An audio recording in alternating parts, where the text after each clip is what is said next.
Hello and welcome back to the Just Show Up show. We are going back to the roots today. I am in a bit of a weird mood and I was really kind of thinking like, okay, I'm just not gonna do it this week. I'm just not gonna do it this week.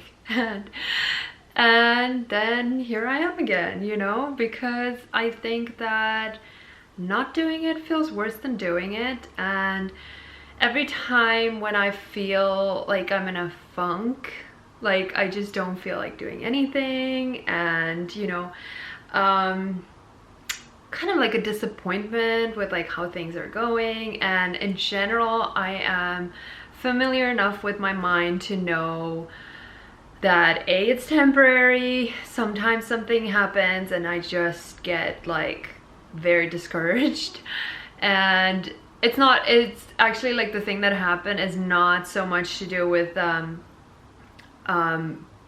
business or life or anything like that. It's just more to do with the town where we live. I've been making some kind of very like, yeah, I guess I could call it like failed attempts at making friends. And like, first I created a meetup where God bless old people. Like, I love old people. I have friends who are, you know, in their 70s and 80s, and I love them, but it's like, I don't know, like it's weird. Like, I feel like with old people, there are people, obviously because life is hard and complicated, there are people who maybe they've lived their life in a way that they didn't really want to, and by the time they get old, they get very grumpy and very frustrated, and they don't have patience for anything because they're very unhappy with their lives, and they might have been unhappy with their lives for a very long time, or you know, they tell themselves like, oh, I'm too old for this or that. And so there's like two camps. Like, they're very impressive, super cool, amazing, you know, like sharp, wise, beautiful, wonderful people, but there's this other camp that's like really kind of like, oh my god. So the last two attempts that I've made at creating community were just kind of like failed in that way. And there were just a couple of things that happened like yesterday and the day before that that just kind of screwed up my mood. And what I want to talk about today is actually a couple of things. One of them is called Positive Intelligence, and it's a program that me and 3 other friends have started I think 3 days ago. And the idea is, we're now in the process of reading the book, and I've heard of the book a while back, and I kind of just heard of it. I was like, okay, cool, that's something I'm gonna read at some point.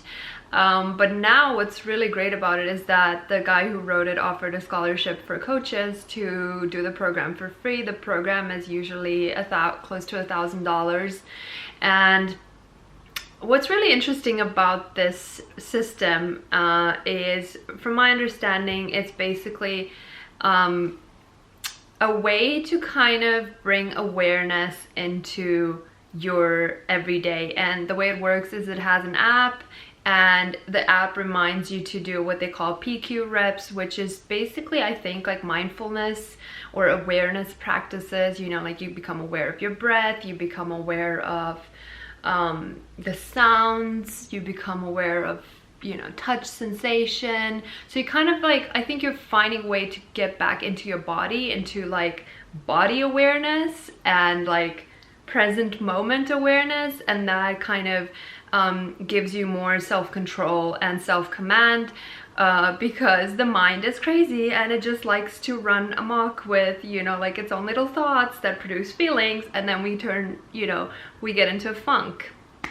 So I've been working with that for the last 2 days, and then like, as I was thinking about making this video, I was thinking like, shit, I don't want to make, you know, I don't want to just like you know, like be in my whiny mode and just talk shit.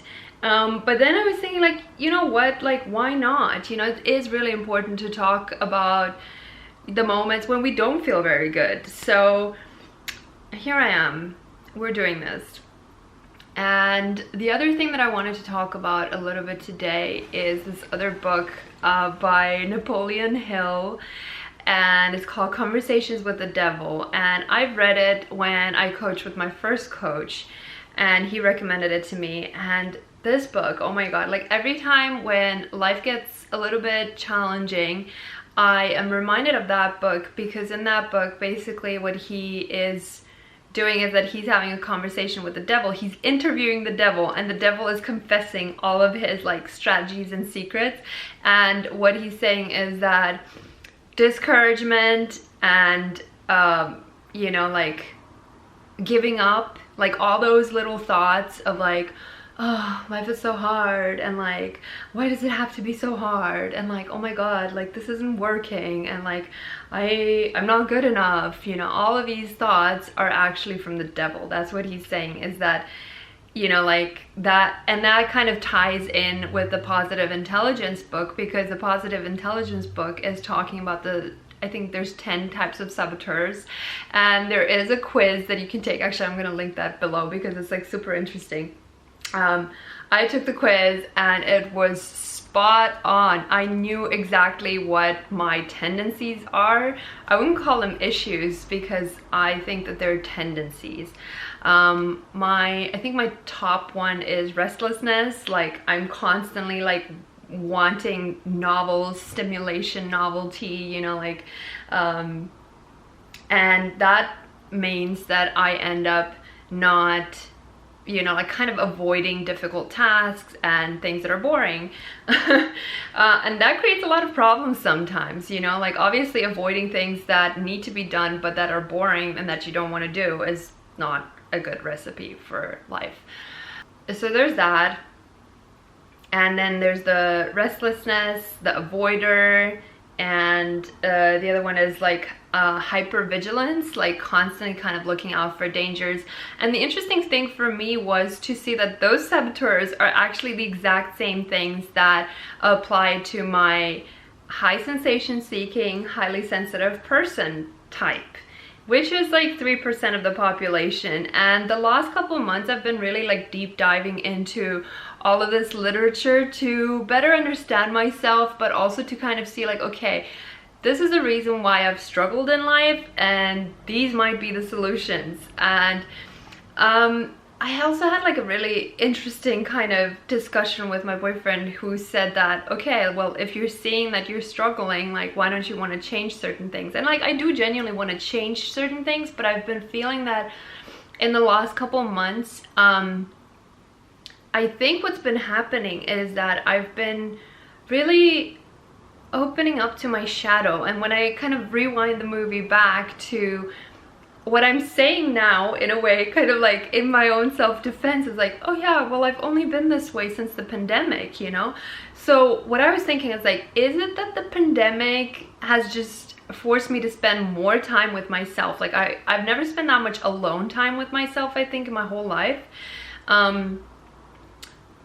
And then because I was spending so much time with myself, I became more aware of who I actually realistically am versus the persona that I put on when I go out and I'm interacting with people, right? Like when you, at least for me, that's the case. When I'm interacting with people, I'm like more animated, you know, I'm not so much in my own head, right? Because I'm like paying full attention to the other person, you know, like I'm listening to what they're saying, I'm, you know, responding, and all of that experience is kind of like outside of me.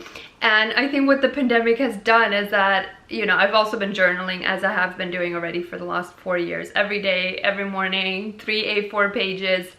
And I have been noticing certain things, you know, and it's like, not particularly good. I tend to be sometimes quite like self-pitying sometimes, and like kind of, I like to say negative things sometimes. Like I just want to say the way that I perceive things, which I think is good, because that kind of goes into the theme of authenticity. Like I want to be truthful to how the experience actually is. I don't want to pretend that it's something that it's not.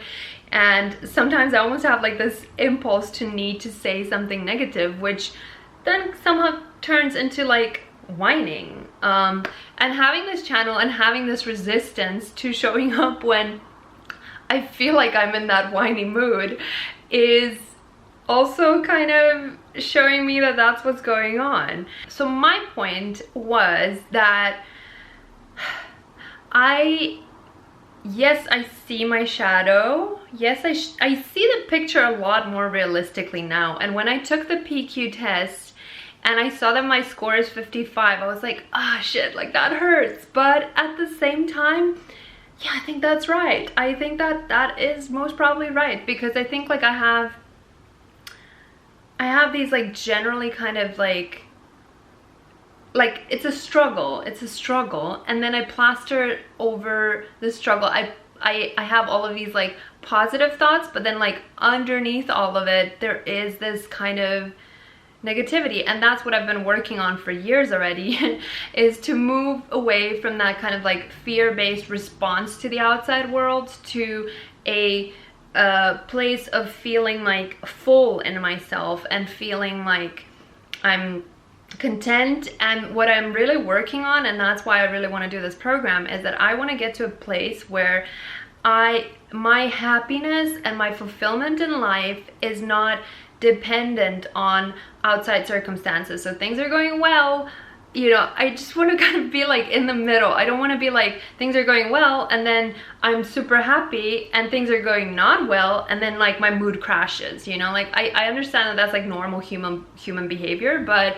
I am really kind of working towards just not being so dependent and like having everything be conditional on how things are going. And the other thing that I've also noticed really, and yesterday we've had a conversation about that with my boyfriend also, I noticed that my self-love, which I've been working on very intensively for the last 3 years, is dependent on certain things. Like if I really look deep inside myself, I notice that there are all of these like little conditions, you know. And for example, like the obsession that I have with doing things that I love, and not wanting to do other things, that is also like what I realized, like that is also kind of rooted in the ego, right? Like that's a completely egoic idea that, oh, me and my unique expression is the correct thing, and like other expressions are just not me, therefore, you know, that's not supposed to be. Like that kind of doesn't really make sense. And now my intention has moved to, I just want to be at peace, you know, and I want to like remove all of these judgments.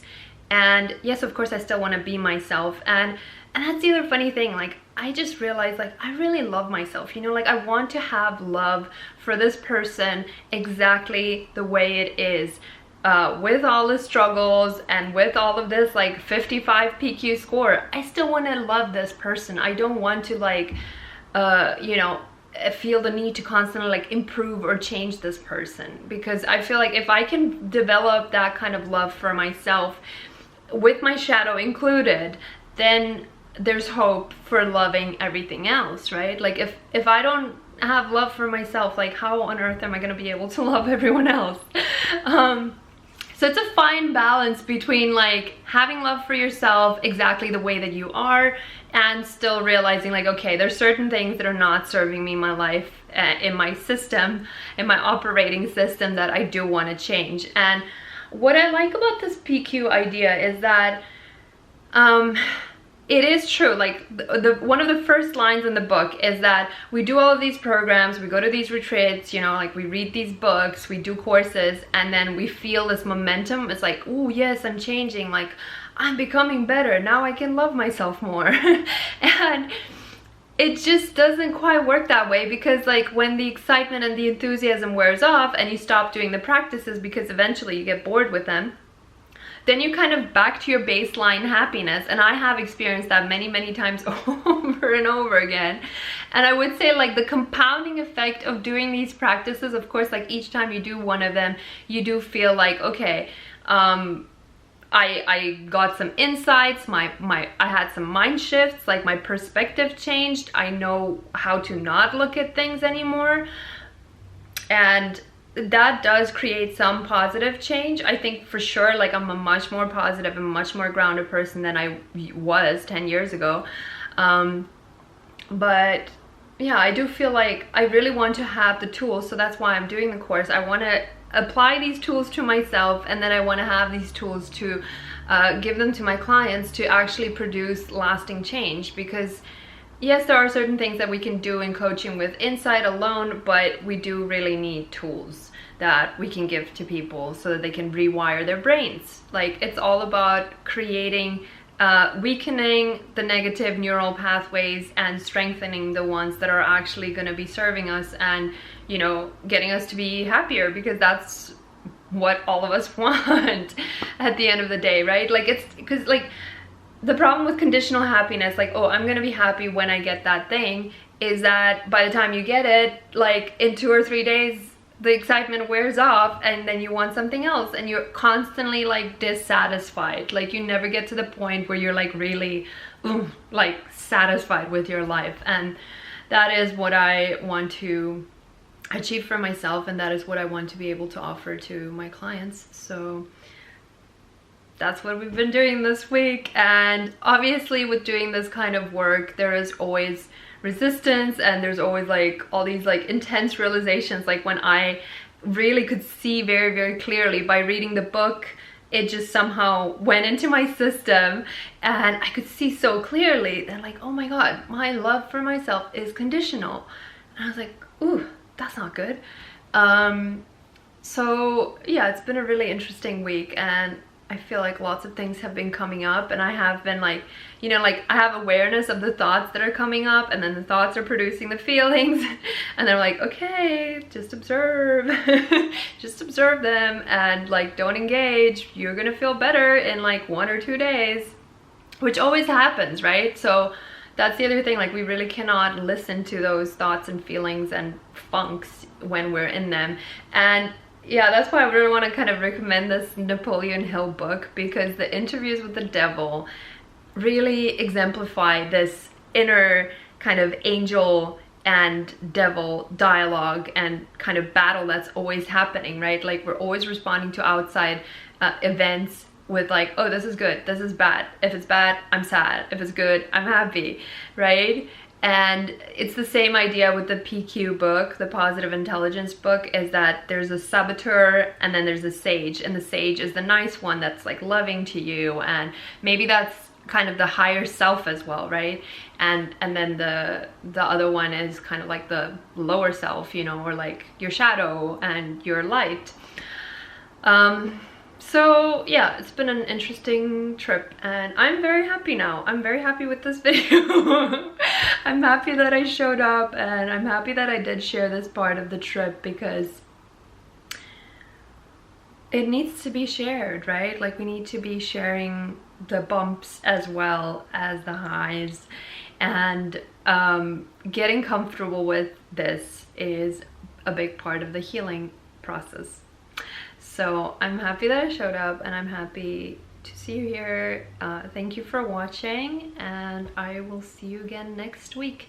And very soon, October 31st, so that's like 2 weeks from now, we're gonna have an interview again with one of my very, very dear and beloved friends, Diana. She's a coach, so I'm extremely looking forward to that, so stay tuned. Exciting things are coming, and I'll see you next week. Bye.